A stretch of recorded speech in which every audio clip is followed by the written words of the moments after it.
sejak Januari kemarin stop. Karena strategi besar kita ke depan, kita ingin jadikan nikel ini litium baterai yang dipakai untuk mobil listrik seperti jalan tol, kereta api, pelabuhan, dan bandara dengan kawasan-kawasan produksi rakyat. Kita sambungkan dengan kawasan-kawasan industri kecil. Kita sambungkan dengan kawasan-kawasan ekonomi khusus. Dan sang raksasa pun menggeliat bangun ke kiara Jokowi, ditulis oleh Brian Purnama dari Siwa.com. Di masa lalu Indonesia yang dikenal dengan sebutan Nusantara pernah berjaya ketika Kerajaan Sriwijaya dan Majapahit begitu disegani oleh kerajaan-kerajaan lainnya di dunia. Kekuasaan Kerajaan Sriwijaya pernah membentang dari Kepulauan Kalimantan, Jawa, Sumatera, Malaysia, Thailand hingga Kamboja. Sementara Kerajaan Majapahit bahkan lebih luas lagi, kekuasaannya mencakup hampir seluruh Asia Tenggara ketika itu. Menikmati kestabilan politik selama ratusan tahun membuat kerajaan-kerajaan itu lengah.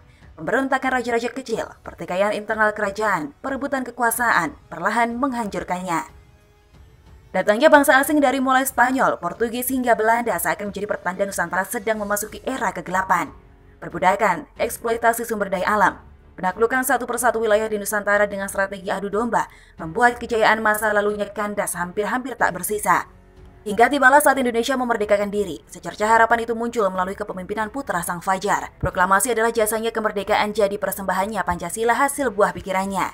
Soekarno berhasil menjadikan Indonesia sebagai bangsa yang disegani, menyelenggarakan konferensi Asia Afrika di Bandung pada tahun 1955 yang menjadi cikal bakal pada pembentukan gerakan non-blok atau GNB. Membangun kekuatan militer yang disebut-sebut sebagai kekuatan militer terkuat di dunia bagian selatan ketika itu, menjadikan Indonesia sebagai salah satu negara yang diperhitungkan pada masanya.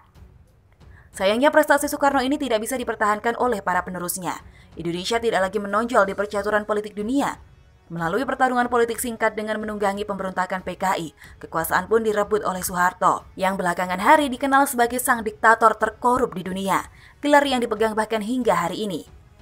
Di tangan Soeharto, Indonesia mengalami perkembangan yang sangat lambat kalau tidak mau dibilang jalan di tempat. Peluang Indonesia untuk menjadi negara maju bukannya tidak pernah muncul.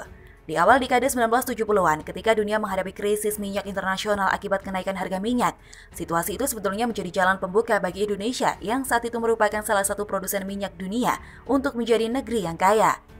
Ironisnya, pada 1974 perusahaan minyak negara bangkrut.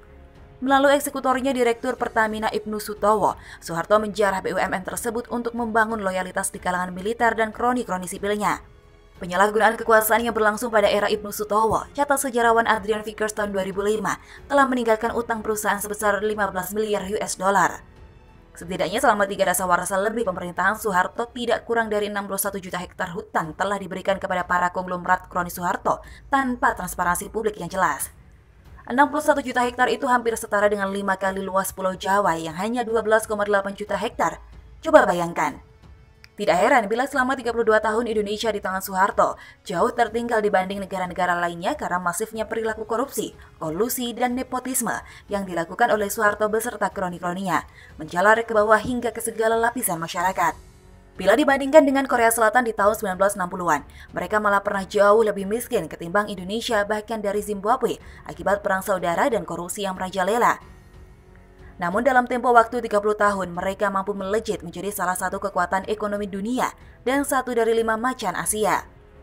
Demikian juga dengan Taiwan, Singapura, Thailand, termasuk negeri jiran kita, Malaysia. Mereka melaju maju jauh melampaui Indonesia terutama dari sisi perekonomian dan teknologi. 32 tahun waktu terbuang percuma karena diurus oleh si diktator terkorup ini. Celakanya, tiap kali pemilu, lagu lama lebih enak hidup di zaman Soeharto, niscaya dinyanyikan oleh sebagian bajingan politik. Oleh para pewaris Soeharto, kepemimpinan gaya Orde Baru terus dijual sebagai bahan kampanye, seolah mampu jadi obat mujarab untuk segala macam masalah sosial hari ini. Padahal menjelang peralihan ke masa reformasi, yang diwariskan hanyalah keuangan dan perekonomian negara yang porak-poranda. Indonesia sudah di bibir jurang kebangkrutan ketika itu. Habibie, Gus Dur, Megawati, yang kemudian melanjutkan pemerintahan tak mampu berbuat banyak. Selain waktu kepemimpinan yang singkat, mereka juga harus mempertahankan hanya agar Indonesia jangan sampai kolaps, bangkrut dan hancur berkeping-keping seperti Yugoslavia, sambil membangun lagi perekonomian dari awal. Di awal era SBY, ekonomi Indonesia hampir pulih seutuhnya. Sayangnya 10 tahun pemerintahan SBY, Indonesia bisa dikatakan autopilot. korupsi menjadi-jadi yang bahkan banyak dilakukan oleh kader Demokrat Partai Besutan SBY sendiri. Tagline "Katakan Tidak Pada Korupsi" lebih terlihat sebagai upaya menipu rakyat untuk meraih simpati. Segudang proyek mangkrak pun bertebaran, sementara sang presiden lebih sibuk mengarang lagu dan bikin album. Tidak hanya meninggalkan kas negara yang hampir kosong, diperkirakan ketika itu SBY juga turut mewariskan 22 proyek mangkrak beserta 34 proyek listrik mangkrak lainnya ke penerus berikutnya, Jokowi. Di awal terpilihnya Jokowi, dunia pada umumnya bertanya-tanya, gaya kepemimpinan seperti apa yang akan ia tunjukkan? Akankah membiarkan sang raksasa yang bernama Indonesia ini tetap terlelap dalam mimpi-mimpinya seperti pendahulunya, agar bisa dieksploitasi kekayaan alamnya, dikuras sumber dayanya, dimanipulasi ekonominya agar yang kaya semakin kaya dan yang miskin semakin miskin? Salah satu cara terbaik untuk menilai gaya pemimpin adalah dengan melihat masa lalunya, asuhannya dan lingkungannya yang membentuk karakternya. Jika seseorang telah melalui banyak kesulitan, maka kemungkinan besar dia akan membuat keputusan yang berani terlepas dari konsekuensinya. Dan itulah yang dilakukan oleh Jokowi. Pada 2014, ia memberikan gambaran sekilas bagaimana Indonesia akan berada di bawah pemerintahannya. Belum genap 1 tahun memerintah, di medio 2015, Jokowi melancarkan gebrakan pertamanya dengan membubarkan Petra yang menjadi sarang mafia minyak selama beberapa dekade terakhir. Keberaniannya memupus keraguan-raguan bagi sebagian orang atas kepemimpinannya. Freeport, Blok Mahakam, dan Blok Rokan menjadi target berikutnya yang berhasil direbut dari asing di masa akhir periode pertamanya.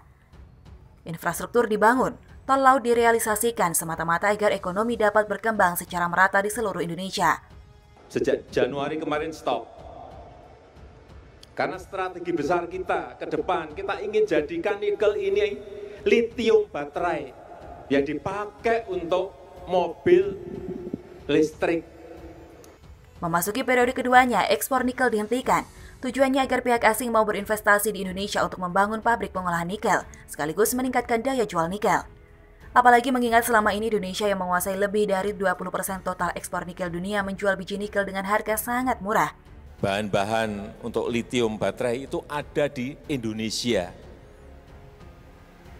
Sangat keliru sekali kalau barang-barang seperti ini kita ekspor. Sehingga apa? Akhirnya transformasi besar ekonomi di Indonesia ini betul-betul bisa berubah. Dimulai dari dunia pertambangan. Semua dilakukannya dengan penuh keyakinan bahwa Indonesia adalah raksasa tidur yang bila dibangunkan maka akan mengguncang dunia. Dan terbukti Eropa bereaksi keras saat ekspor nikel dihentikan. Langkah kotor untuk menjegal sawit Indonesia pun dilancarkan dengan kampanye hitam. Amerika meradang ketika Indonesia memutuskan untuk menarik pajak dari perusahaan-perusahaan over the top sekelas Netflix, Zoom, Google, Facebook, dan Twitter setelah sebelumnya dipecundangi soal Freeport. Di dalam negeri, jangan ditanya lagi. Rongrongan datang hampir setiap hari dari para mafia dan begundal politik yang periuk nasinya terganggu. Demo, fitnah, cacian, nyinyiran, kecaman, hoax, SARA, PKI, hutang, TKA Cina, tinggal sebut, semua ada dan berjalan terus termasuk di masa pandemi corona seperti saat ini.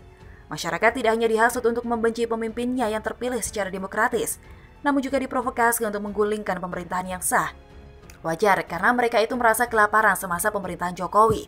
Awalnya mereka ingin agar sang raksasa yang bernama Indonesia ini tetap terlelap dalam mimpi-mimpi seperti puluhan tahun sebelumnya, agar dapat terus dihisap hingga kelak yang tersisa hanya tulang berbalut kulit.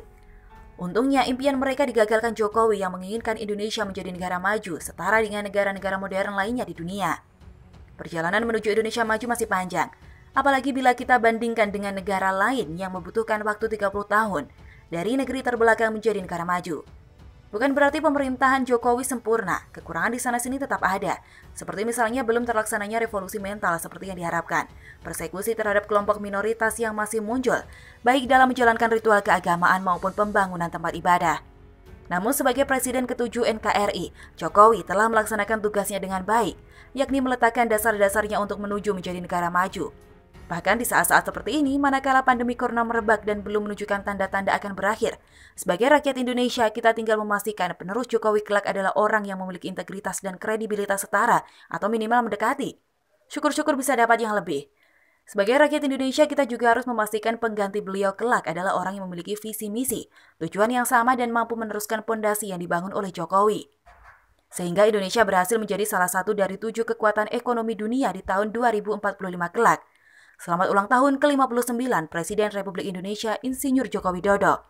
Dan sang raksasa yang bernama Indonesia ini pun bersiap bangkit untuk mengguncang dunia sekali lagi berkat dirimu.